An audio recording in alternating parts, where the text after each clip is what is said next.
Le continent africain s'appuie depuis longtemps sur des produits importés en provenance de Chine. Sur l'ensemble du continent, les produits chinois dominent des marchés divers allant de la téléphonie mobile au wax hollandais. Les Africains luttent contre la concurrence et les coûts croissants des produits chinois, mais les choses semblent évoluer. Regardez.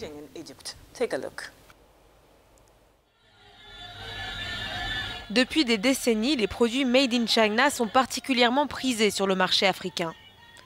Les entreprises chinoises exportent en effet des marchandises diverses et variées vers l'Afrique, que ce soit des appareils électroniques de contrefaçon ou encore du pagne au wax originellement fabriqué en Hollande. Cependant, l'ère glorieuse du Made in China en Afrique relève peut-être de l'histoire ancienne, car certains fabricants sont bien décidés à y mettre un terme.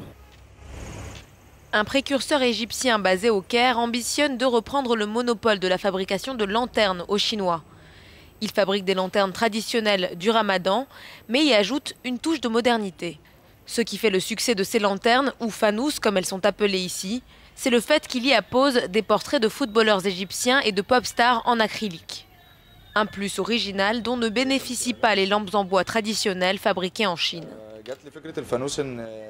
Cela fait 10 ans que je travaille dans la commercialisation des lanternes. Les lanternes en bois ont toujours été les plus populaires, mais je voulais faire quelque chose de nouveau. Tout le monde a toujours voulu avoir son portrait sur une lanterne en bois, une idée que je ne trouvais pas très créative, mais j'ai donc décidé d'utiliser de l'acrylique et de fabriquer des lanternes qui ressemblent plus à des coupes en cristal, histoire de leur donner plus de valeur.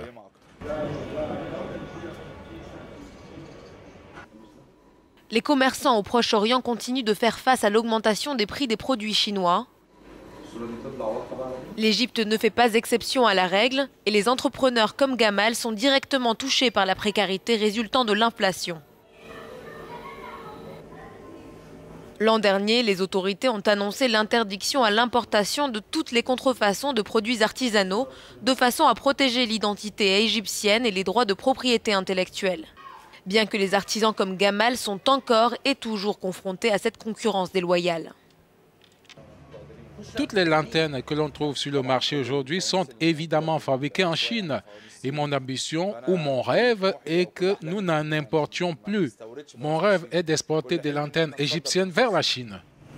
Les exportations chinoises vers l'Afrique ont atteint 103 milliards de dollars en 2015, à en croire les données de UN Comtrade. À quelques jours du début du mois de Ramadan, le fanous revisité de Gamal pourrait bien apporter un nouvel élan à la capitale égyptienne.